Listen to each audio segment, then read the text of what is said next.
What's up mga ka-TL? Welcome back sa ating TL Reaction. Isang mainit na naman na issue ang ating pag-usapan sa araw nito mga kaibigan. Congressman Chua mga kaibigan, grabe, sariling house rule ng Kamara hindi sinusunod base sa kanyang sagot. Ang hindi daw pag-refer ng unang impeachment complaint doon sa Speaker of the House, ito daw ay hindi lumabag o walang violation na ginawa base sa legal basis ni Congressman Joel Chua. Pero ito nga ngayon ang tanong mga kaibigan, marami kaya mag-agree sa kanyang sagot? Or else, agree ka kaya sa kanyang sagot? Well, tutok lang mga kaibigan at bigyan natin ng prediction at prediction analysis ang sagot ni Congressman Chua mga kaibigan, wherein na hiningan also ng clarification ng Korte Suprema. Okay, so sa video ito mga kaibigan ay binabasa ni Ted Filon ang filing ang referral house rule. Kaya pakinggan natin at saka pakinggan din natin ang sagot ni Congressman Chua. Kung filing and referral of verified complaint, basahin ko po. Ito po yung house rules ninyo. A verified complaint or impeachment by a member of the House or by any citizen upon a resolution of endorsement by any member thereof shall be filed with the office of the Secretary General and immediately referred to the Speaker. Ayan. Take note guys ha. Immediately refer to the Speaker. Kaya tuloy natin. Okay. So, yeah, opo. And then, an impeachment complaint is verified by an affidavit that the complainant has read the complaint and that the allegations therein are true and correct of his personal knowledge or based on authentic records. An impeachment complaint required to be verified which contains a verification based on information and belief or upon knowledge. So in other words mga kaibigan, bago talaga tanggapin ng Secretary General ang impeachment complaint na yan, ay dapat verified.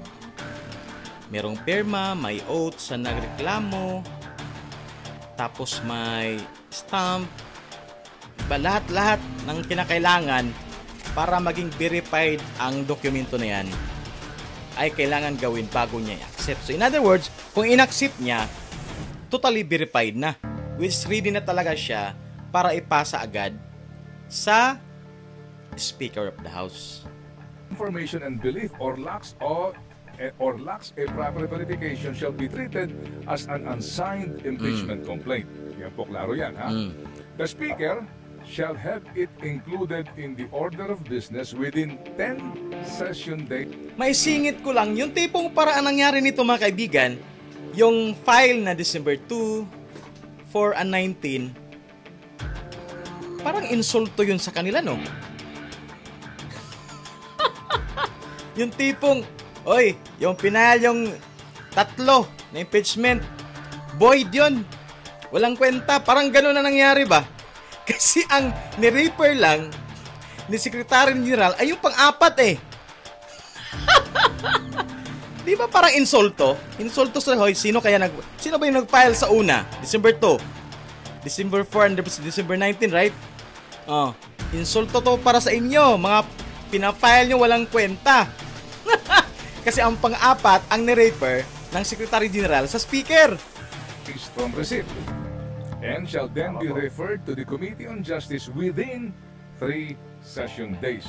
Okay, so klaro po ito, no? So klaro po ito, sabi nga ninyo, nagbilang kayo, mukha naman pong hindi siya sumakto doon po sa tama, ano po, sa bilang ng... Pasok po siya. Pasok daw, pasok. Okay? Pasok sa 10 session days pero hindi na i-refer sa Committee on Justice. Tama? Ayan. Tama po. Okay, sige. So ito ay ang tanong. Mukhang dito po yata ang yung bakit daw inupuan ng SecGen yung mga complaints at hindi siya forthwith. Ayan. Ano kaya ang dahilan mga kaibigan? Bakit inupuan? Ano ang posibleng nangyari or prediction nyo dyan? Ako magbibigay ko ng isa. Ako ang magbibigay ko dyan ay merong nagdikta. Okay, tuloy natin. Merong nagdikta. O gagamitin ko, Congressman, bakit hindi immediately refer to the Speaker upon receipt of the complaint? Bakit hindi immediately? Congressman Chua, pakisagot. Meron po kasing kaso, yung nga po yung binabanggit ko po din. Okay, so may sinasite na legal basis si Congressman Chua dito mga kaibigan. Mamaya babasahin natin. Yung kanina, hindi ko lang maalala yung kaso no, na title. Kung saan sinasabi po dito na yung section hindi naman kailangan pag pinay po sa kanya kailangan automatic ibigay niya. Oh. Sabi ni Chua, pag may ma-receive daw ang Secretary General, hindi na dapat agad automatically ipasa. So yung first rule sa House na immediately ipasa sa Speaker, what do you think? Sinunod o hindi? Kayo na humusga. Base sa sinasabi ni Chua, pakituloy natin. Dahil lalo pa po kung alam po niya na may mga susunod pang mga complaint. Okay. So in other words, base sa haka-haka mga kaibigan, kung may narinig ang Secretary General na may meron pa palang 10 o ilang libong magko-complaint, ang gagawin niya muna, uupuan niya muna yung naunang nagpasa ng impeachment complaint. Kasi merong haka-haka na mayroon pang darating. Nandoon ba yan sa mandato sa House Rule? Okay sana kung meron nakalagay na if doon sa House Rule na yun, yung immediately referred to Speaker. Okay sana kung nakalagay doon if wala nang ibang mag-file. So kung wala nang ibang mag-file ng impeachment, kailangan niya na itong i-refer sa Speaker. Okay sana kung nasa House Rule doon. Wala naman sa House Rule. Meron ba doon? Nakalagay ba na hindi mo muna pwede i-refer sa Speaker kung meron pang ibang magpa-file? Wala naman. Okay, tuloy natin.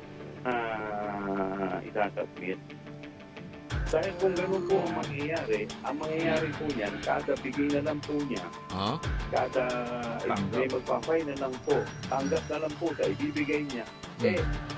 Kung yun po magiging basihan natin ng 1-year ban rule, di paunahan na lang po yan. Okay, so ang alibay niya mga kaibigan, kung tanggap lang ng tanggap ang Secretary General, ay magkaroon talaga daw ng violation sa 1-year rule. Kumbaga, gawing taktika ng hinahabla na mag-utos siya ng mga tao na kakampi niya na mag-file nga kayo ng impeachment doon kahit walang laman para lang ma-comply or makuha natin ang 1-year ban rule or 1-year bar rule.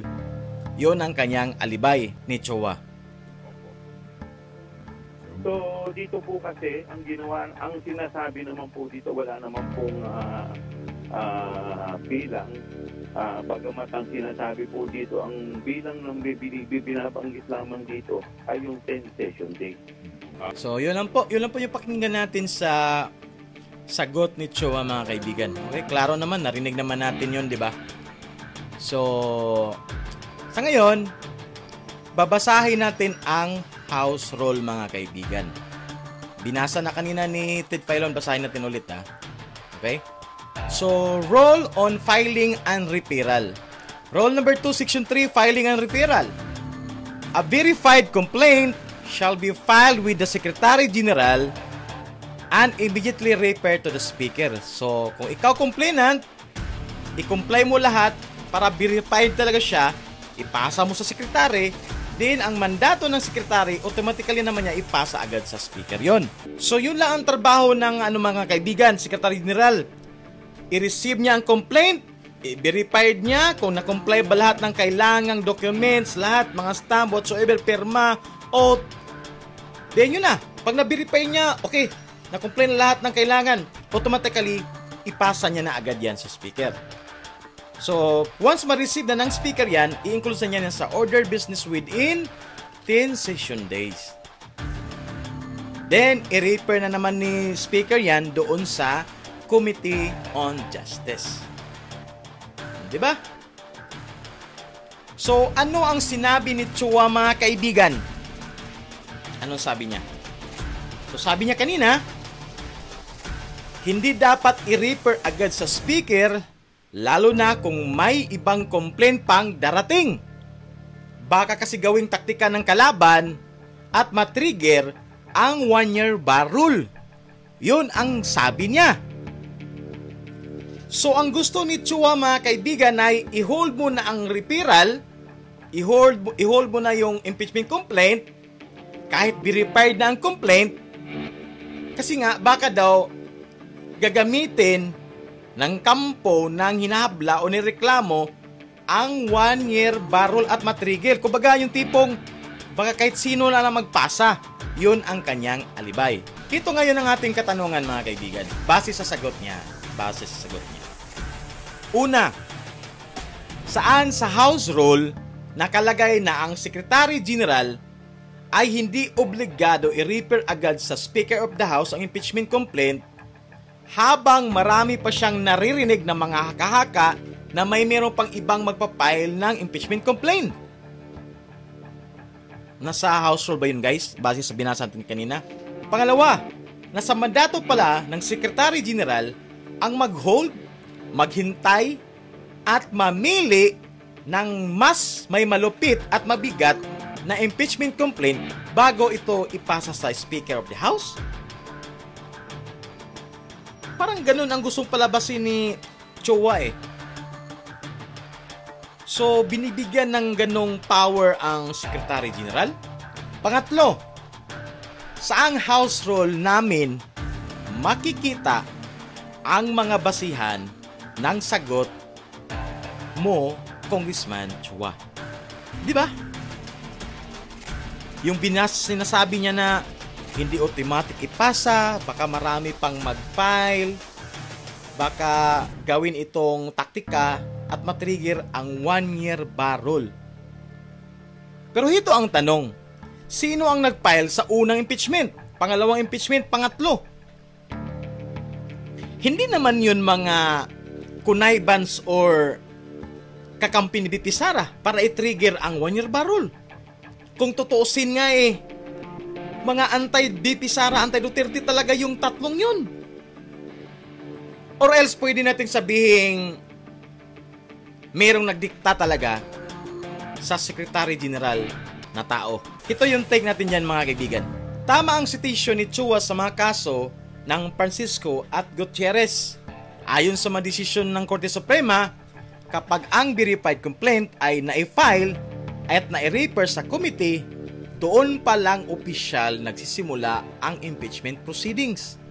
Ibig sabihin, pwedeng magsabay ang referrals ng higit sa isang complaint basta sabay itong inirefer at hindi nito nilabag ang 1-year barrel. Okay? Pero ito ang problema mga kaibigan. Sinasabi kasi ni Chua na dapat hintayin muna bago i-refer ang complaint. Kumbaga, hintayin mo na yung ibang complaint, lalo na kung may iba pang nakatakdang maghain. Dahil baka raw gamitin lang ito na taktika para matrigger ang 1-year barrel.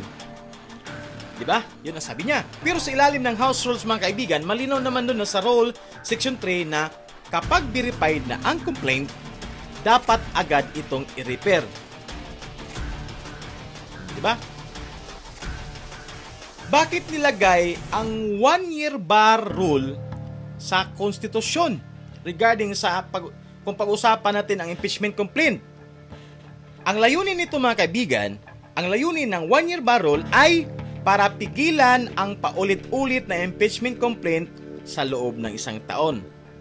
Kumbaga, hindi ito lisensya para i-delay ang referral ng isang valid at verified complaint. In other words mga kaibigan, base sa sinasabi ni Chua, sana wag niyang gawing rason na ang 1-year barrel ay gagawing taktika at gagawin niyang reason out na kaya mayroong hindi pag-referral agad ng complaint na yon kasi nakabase sila o ginawa nilang tipong ay wag mo nang i-refer yan, baka isa yan sa yung tipong baka ginagawang taktika yan para matrigger yung 1-year barrel. Parang ganun ba? So, ang point niya, kaya hindi ni-refer agad ang impeachment complaint ay para hintayin ang mga mas malupit na complaint at saka para hindi matrigger ang 1-year barrel. So, ang point dyan, dahil hindi na-refer sa speaker yung impeachment na yon, yung tatlong yon ay hindi nila nilabag ang 1-year barrel. Yun ang point ni Chua. Pero ito ngayon ang tanong, nasa House Rule na once ang verified complaint ay na-receive na, kailangan niya itong ipasa agad sa speaker. wala naman nakalagay sa House Rule na immediate niya ipasa sa Speaker. If wala nang ibang impeachment complaint. Kung pagbabasihan natin ang alibay ni Chua na hindi automatically ipasa kung meron pa siyang narinig na mga iba pang maghahain ng impeachment complaint. Wala naman sa House Rule. So in other words, yung House Rule na yan, hindi na lang natin sundin.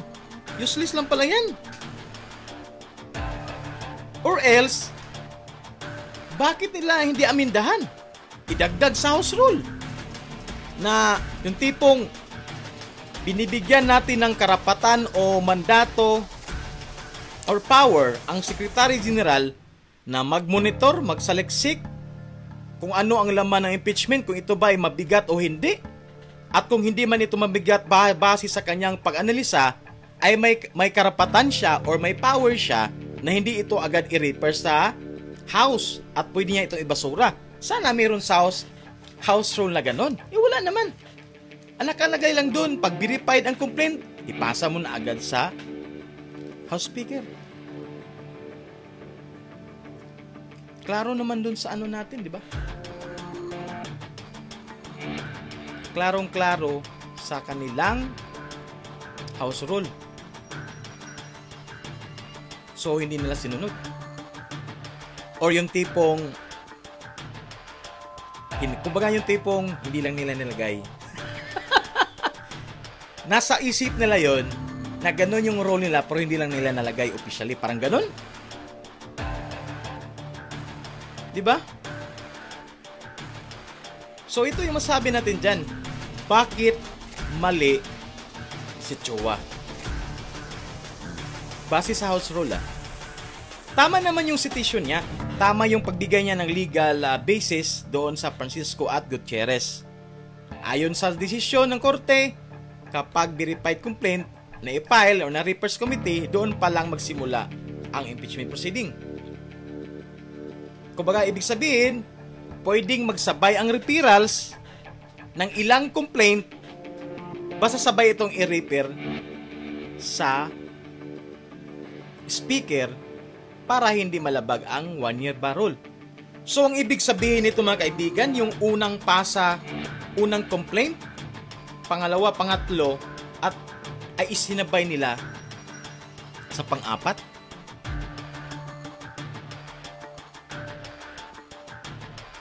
Pwede pala yun. Yan ang natin hindi alam, no? Pero ito ang problema mga kaibigan. Base sa sinabi ni Chua mga kaibigan, sabi niya, dapat hintayin muna bago i-refer ang complaint. Kumbaga, hintayin mo na daw muna ang ibang complaint bago i-refer, lalo na kung may iba pang nakatakdang maghain dahil baka raw ito gamitin bilang taktika at matrigger ang 1-year bar rule. Pero klaro naman sa ilalim ng House Rule nila, wala naman yung ganun. Ang sabi lang doon, pag verified, immediately pasa sa House Speaker.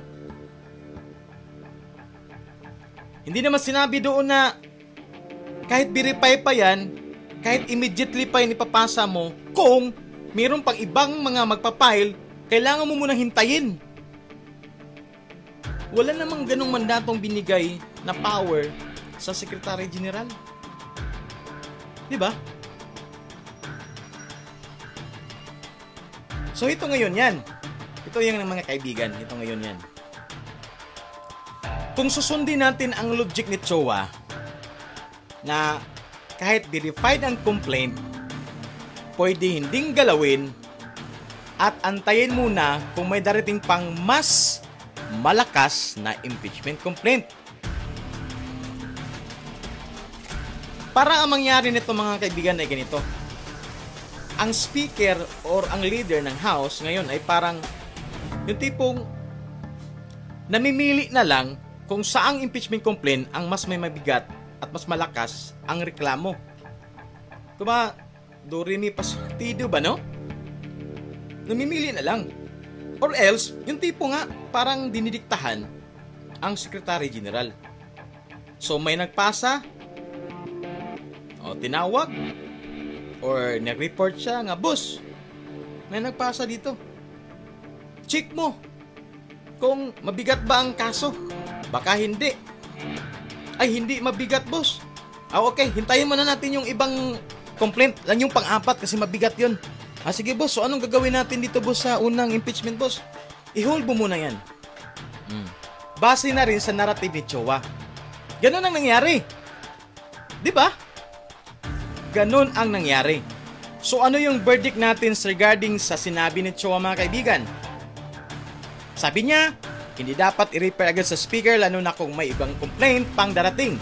Baka gawing taktika at matrigger ang 1-year bar rule.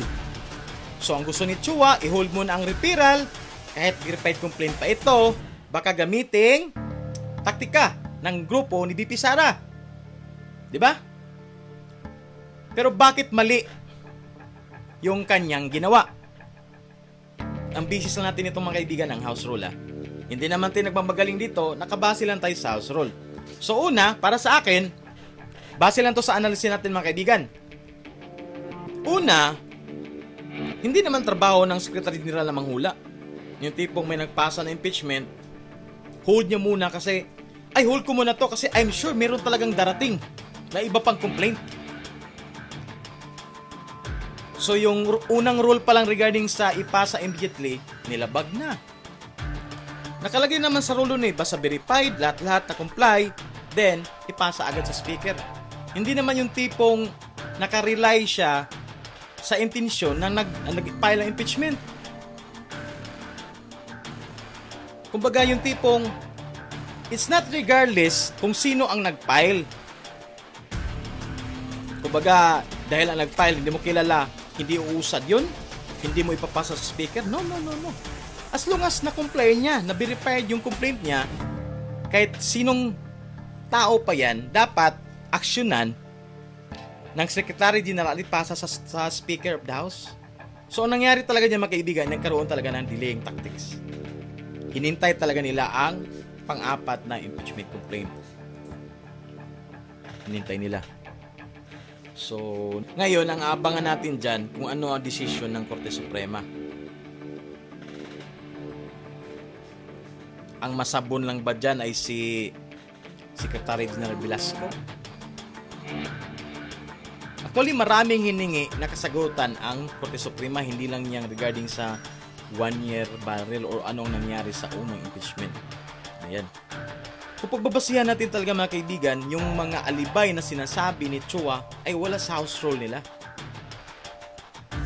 Kung totoo man na yun na nga, yung sa Gutierrez, ang legal basis nila, bakit hindi nila binago ang house rule? Kasi natatakot sila sa 1-year bar rule na gawing taktika. Di ba? Dapat dinagdagan nila ang house rule, pero wala eh.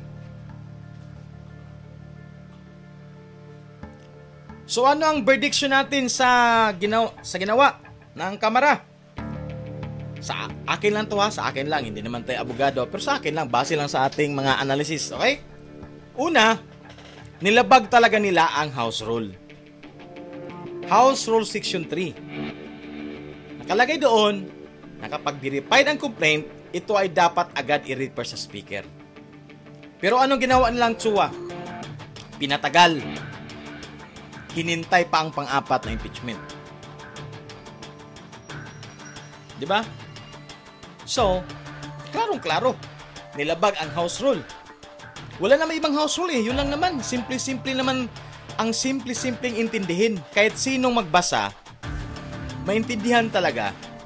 Diba? So in other words, pag verified, alangan naman i-accept ng Secretary General yung complaint na yun kung hindi verified. Tama, diba? So, ang mandato ng Secretary General, i-accept niya basta verified. So, yung unang impeachment na yon verified. So, nakalagay sa section rule, sa section 3, pag verified, automatically i-referred sa speaker. Klaro naman dun. Hindi naman natin pwede sabihin na yung December 2 na impeachment complaint ay hindi verified. Kasi tinanggap ng secretary. So, verified siya. Diba? So, klarong-klaro. Pangalawa, nagbigay ng palusot si Chua nang walang basehan sa batas. Nang wala sa house rule ang alibay niya. Nakalagay ba sa house rule na ang secretary dinala hindi pwede automatically mag-refer ng impeachment complaint sa speaker, lalong-lalo na kung meron pa siyang naririnig mga haka-haka ng mga additional at iba pang mga file ng impeachment complaint. Wala naman.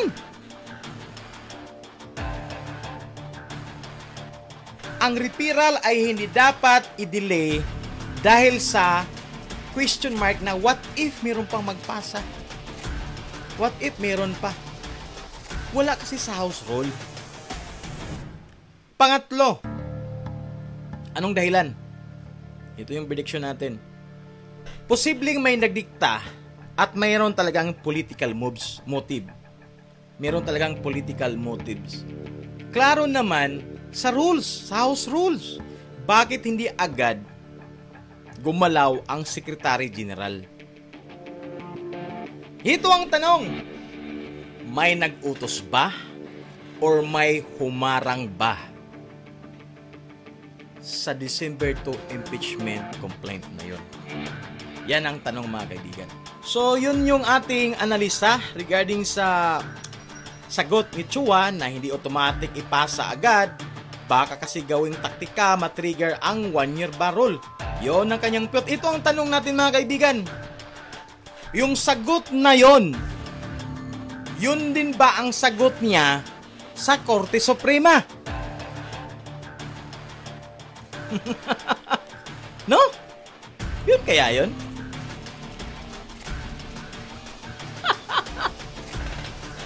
Abangan natin mga kaibigan. Abangan natin kung yung sagot ni Chua na yun, ayun ang gagawin nilang sagot sa hinihinging verification ng Korte Suprema sa isyong 1-year ban rule. Hanggang dyan na lang po tayo mga kaibigan. Masyado tayong napataas. See you on my next video mga kaibigan. Bye-bye.